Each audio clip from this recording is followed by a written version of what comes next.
जय भारत स्टूडेंट्स, कैसे हो? मैं हूं प्रवीण कुमार प्रजापति, आपके सामने लेकर फिर से आज एक नया वीडियो जो है क्लास 10th का और उसमें से भी साइंस का, जिसमें आज हम सीखेंगे एक आईएमपी टॉपिक लेकर आए हैं जिसका नाम है लिंग निश्चयन यानी सेक्स डिटर्मिनेशन। अच्छा, लिंग निश्चयन बड़ा ही आईएमपी टॉपिक होता है बोर्ड के नज़रिए से, इसको हम बोलेंगे लिंग निश्चयन, ठीक है। और लिंग निश्चयन जिसमें ये डिसाइड होता है कि भाई जो लेडी प्रेग्नेंट होने वाली है या जो हो चुकी है प्रेग्नेंट, उसका आगे आने वाला जन्म लेने वाला बालक लड़का होगा या लड़की होगी, ठीक है, जिसको हम बोलते हैं लिंग निश्चयन। वो कैसे डिसीजन होता है, किस तरीके से होता है, वही पूरा का पूरा आज के हम टॉपिक में सीखेंगे। और उसमें ये भी सीखेंगे क्या ये आनुवांशिकता पर आधारित है, क्या ये मात्र पुरुषों पर आधारित है, क्या ये पुत्र मात्र स्त्रियों पर आधारित है, या फिर जो पेट में पल रहा जो बालक है यदि कोई बता देता है, जैसे लिंग निश्चयन कोई पेट में पल रहा बालक है, दवाखाने में हम चेकअप करवाते हैं, कुछ लोग करवाते हैं, जिसमें पता चलता है कि वो जो बालक है वो मादा है, तो मादा से नर बन सकता है क्या? ऐसा कुछ नहीं होता है, ठीक है।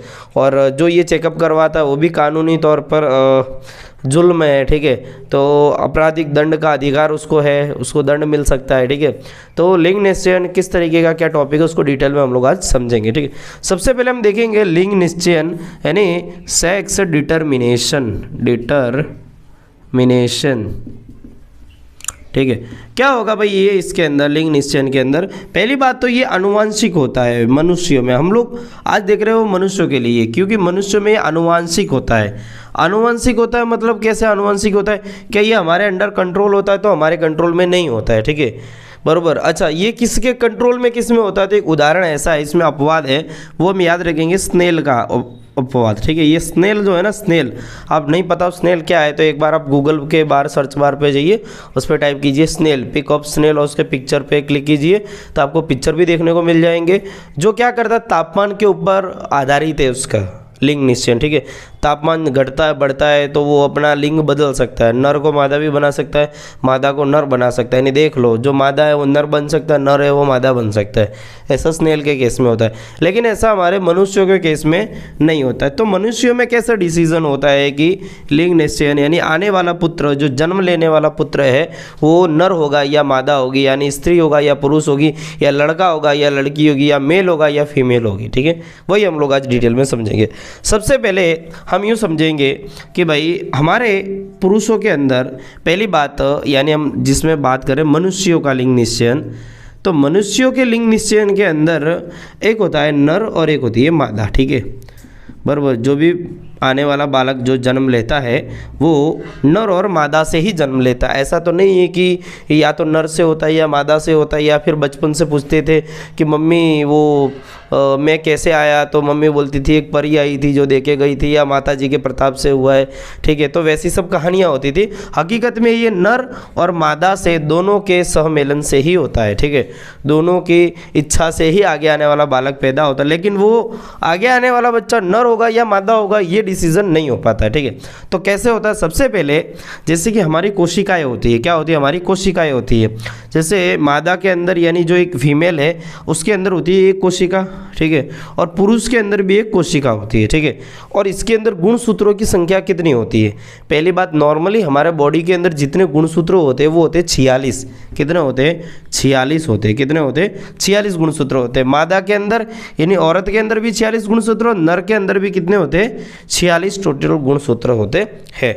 या हम इनको ऐसा बोल सकते हैं 23 जोड़ी। क्या बोल सकते हैं? 23 जोड़ी। क्या बोल सकते हैं? 23 जोड़ी। और पुरुषों में भी ये कितने होते हैं? 23 जोड़ी। हम लोग नहीं बोलते कि मम्मी में एक जोड़ी चप्पल लेके आया, तो एक जोड़ी चप्पल का मतलब क्या होता है? 2 चप्पल ना, तो 23 जोड़ी गुणसूत्रों का मतलब क्या हो जाएगा? 46 गुणसूत्र। कितने गुणसूत्र? 46 गुणसूत्र होते हैं, ठीक है।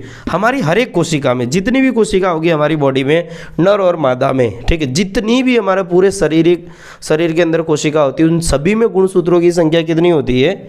यहाँ पर 46 होती है। लेकिन जब मादा के शरीर के अंदर अंडाणु बनता है, क्या होता है? अंडाणु का निर्माण होता है। किसका? अंडाणु का जब निर्माण होगा तो उसमें गुणसूत्रों की संख्या आधी हो जाती है, यानी कितनी हो जाती है 23 हो जाती है। अंडाणु का जब निर्माण होता है तो उसमें कितनी हो जाती है 23 हो जाती है। अब ये क्यों होती है तो इसके लिए डिटेल में अभी जब जैसे आप लिंग निश्चयन पूरा पढ़ेंगे ना तो आपको समझ में आ जाएगा कि क्यों ये 23 हुई थी, ठीक है, क्यों ये 23 हुई थी, बराबर। अच्छा, इसकी आधी हो गई। शरीर में कितने होते हैं 46 गुणसूत्र होते हैं, लेकिन बाद में कितने हो जाते हैं 23 हो जाते हैं। अच्छा, 23 में जो 22 गुणसूत्र होते हैं वो होते हैं दैहिक गुणसूत्र। कैसे होते हैं? दैहिक गुणसूत्र होते हैं। और एक होता है वो क्या होता है लैंगिक गुणसूत्र। सेम ऐसा ही नर में भी होता है, सेम ऐसा ही किसमें होता है नर में भी होता है। तो नर में क्या होता है, नर में भी 46 गुणसूत्र में से जब शुक्राणु बनता है, क्या बनती है शुक्राणु या शुक्र कोशिका बनती है। क्या बनती है? शुक्र कोशिका। नर के अंदर जब शुक्र कोशिका बनती है तो उसके अंदर भी कितने गुणसूत्र होते हैं 23 गुणसूत्र आ जाएंगे। कितने आएंगे 23 गुणसूत्र आ जाएंगे।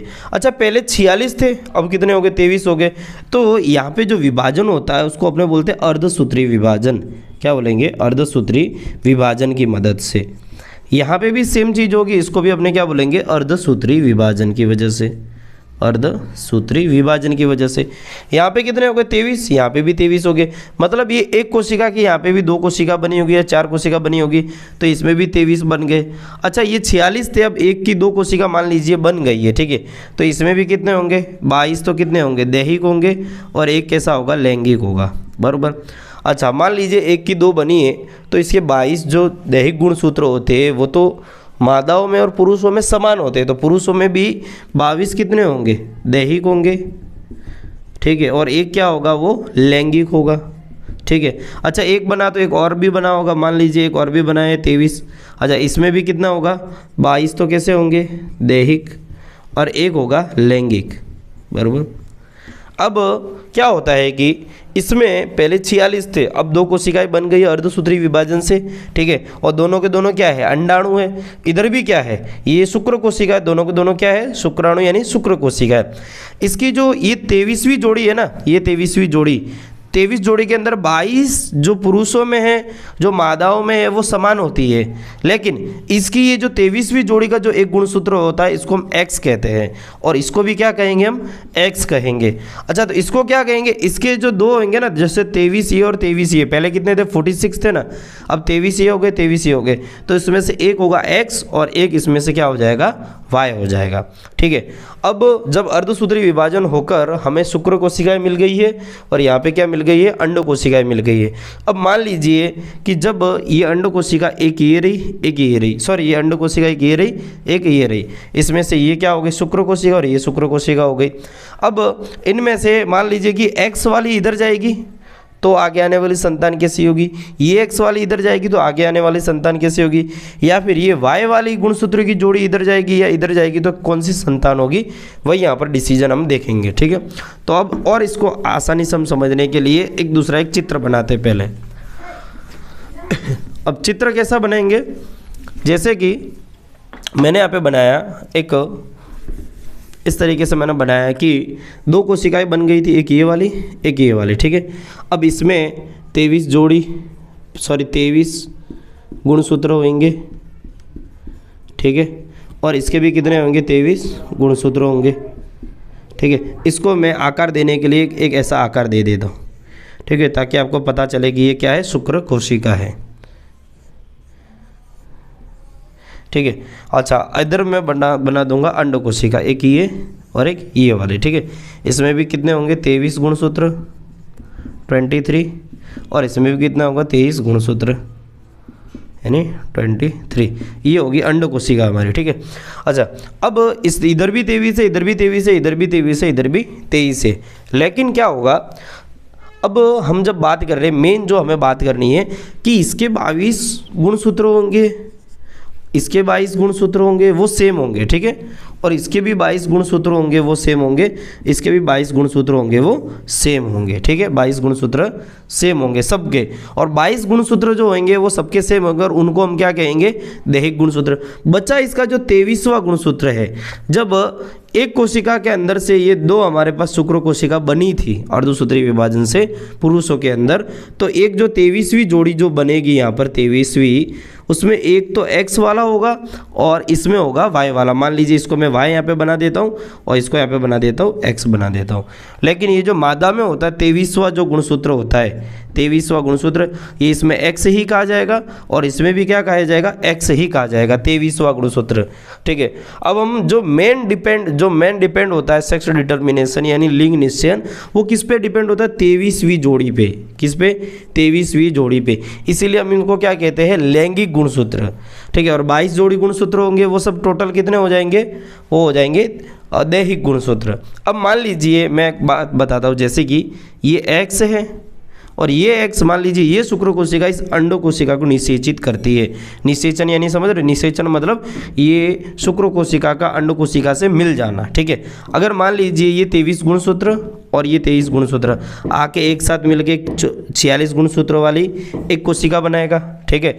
अब ये एक कोशिका आगे जाकर बहुत सारी कोशिका बनाकर पूरी की पूरी एक शरीर बना देगा, ठीक है।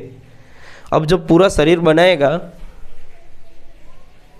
ठीक है, ये पूरा का पूरा शरीर जब बनाएगा, 23 और 23 पूरा का पूरा शरीर बनाएगा, तो ये आगे आने वाली जो संतति है वो नर होगी या मादा होगी। तो देख लीजिए भाई, इधर x था, इधर भी x है, 23वां गुणसूत्र x है, ये भी x है, तो x और x, ठीक है। x और x मतलब ये क्या होगी, ये होगी मादा, ठीक है। अच्छा मान लीजिए यही x आया होता, ये इधर ना आकर मान लीजिए यहाँ पे ये x आया और इस बार ये वाला अंडाणु आया होता, तो 23वीं जोड़ी में इधर भी x है और इधर भी क्या है, x है। तो ये वाला जो बालक जन्म लेगा वो क्या होगी, वो भी मादा होगी। अच्छा अब मान लेते ये वाला आता है, ये वाला शुक्र कोशिका ना आकर ये वाली आ जाती, तो इधर क्या होगी, y आ जाएगी, और इस बार इसको ले लेते हैं तो x। अब ये x और y दोनों आए, ठीक है, x और y 23वीं जोड़ी की हम लोग बात कर रहे हैं। तो जब 23वीं जोड़ी में x और y गुणसूत्र हो तो इसको हम क्या कहेंगे, नर कह देंगे। तो ये क्या बन जाएगा, नर। अब मान लीजिए इसके साथ ना आकर ये देखो, ये कौन कौन आए थे, ये आया था और ये वाली कोशिका आई थी। अगर नेक्स्ट टाइम में ये कोशिका यहाँ पे फिर से आ जाती है और इसके साथ आ जाए तो देख लीजिए ये y और यहाँ से क्या हो जाएगा, x।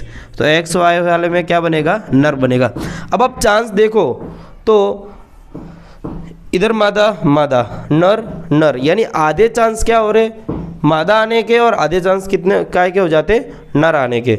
तो कोई भी जो माता गर्भवती बनी है उससे पैदा होने वाला जो बच्चा है वो नर होगा या मादा होगा, उसकी संभावना भी पूछी जाती है आपके 10वीं में 9वीं में कि भाई संभावना कितनी होगी, तो उसकी 0.5 होती है संभावना। 0.5 मतलब आधी संभावना, परसेंटेज में बोलेंगे तो 50%, क्योंकि जितनी शुक्र कोशिका है उनमें से आधी शुक्र कोशिका कैसी है, x वाली है, और आधी शुक्र कोशिका कैसी है, y वाली। यदि x वाली शुक्र कोशिका किसी भी गुणसूत्रों को निषेचित करती है, किसी भी अंडाणु को निषेचित करती है x वाली, तो वो आगे जाके मादा ही बनेगी, और यदि y वाली निषेचित करती है तो क्या बनेगी, नर बनेगी। इसी को हम लोग क्या बोलते हैं, सेक्स डिटर्मिनेशन या लिंग निश्चयन। अब पहले की माताएं जो अनपढ़ हुआ करती थी, सासू माएँ, ठीक है, जैसे कि कोई स्त्री है, अब उसकी सासू माँ है, उसने उसकी बहू को बोला कि भाई अभी हम बुढ़े होते जा रहे हैं, हमें तो भाई पोता नाती पोता चाहिए खिलाने के लिए। तो मान लीजिए कि उसने एक बच्चा जना जो लड़की पैदा हुई, ठीक है, फिर दूसरा बच्चा जना वो लड़की पैदा हुई, और तीसरा बच्चा हुआ तो वो भी लड़की हुई। तो सासू माँ बहू को बोलती है, कल मुही कही कि तुम हमें एक पोता नहीं दे सकती, कल मुही कही कि तुम हमें एक वंश लाके नहीं दे सकती, कुल दीपक नहीं लाके दे सकती। पर वो कल मुही नहीं है, क्योंकि सेक्स डिटर्मिनेशन यानी लिंग निश्चयन तो मादा की वजह से थोड़ी होता है, वो तो नर की वजह से होता है, ठीक है। ये भी उन अनपढ़ गंवार औरतों को पता होना चाहिए, ठीक है। अच्छा आगे देखते हैं, इसमें थोड़ा सा और हम डिटेल में समझते हैं तो आपको और पता होगा। अब ये बताओ कि जब अर्धसूत्री विभाजन हुआ था तो गुणसूत्र की कोशिका आधी हो गई। देखो इधर 46 हो गई, 23 इसकी आई और 23 इसकी, फिर से 46 हो जाएगी।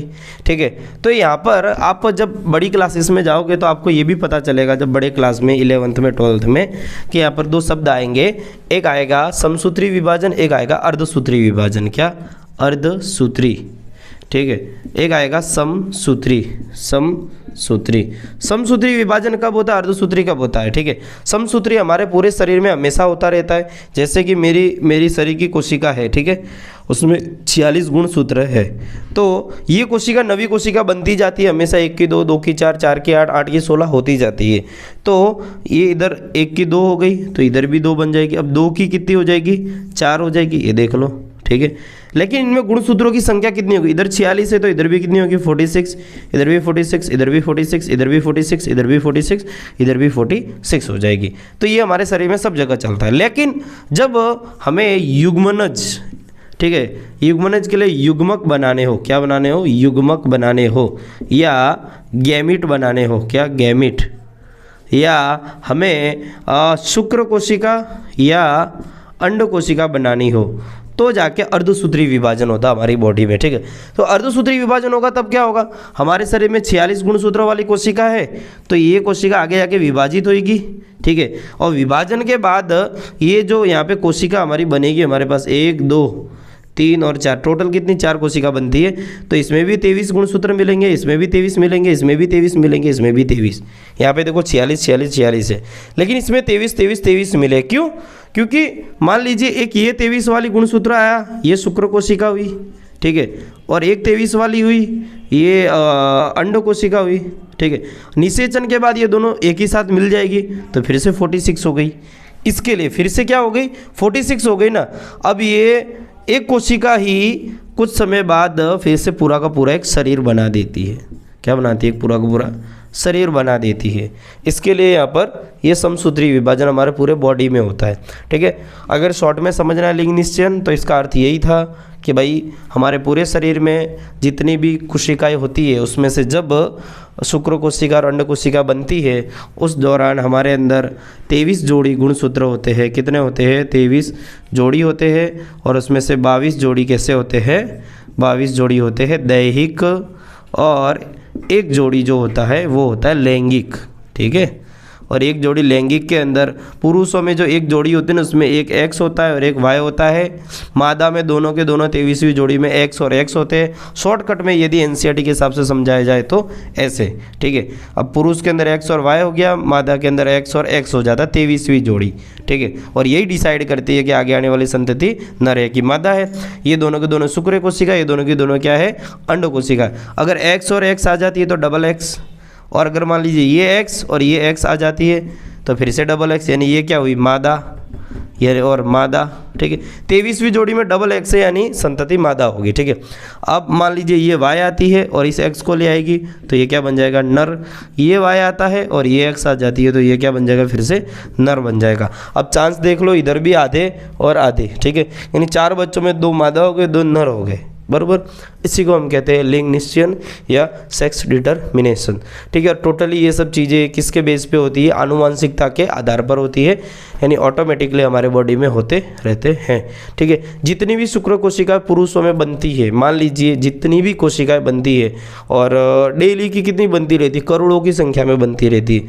मान लीजिए 1 करोड़ बनी है, ठीक है, तो 1 करोड़ में से 50 लाख एक्स वाली होगी और 50 लाख वाई वाली होगी। ठीक है, और ये पुरुषों की शुक्र कोशिकाएं ही डिसाइड करती है कि आगे आने वाली संतति नर होगी या मादा होगी। स्त्रियों में तो दोनों के दोनों एक्स ही है। ठीक है, तो स्त्रियों का इसमें कोई लेना देना नहीं है सेक्स डिटर्मिनेशन से। मिलते हैं अगले लेक्चर में, तब तक के लिए जय हिंद, जय भारत।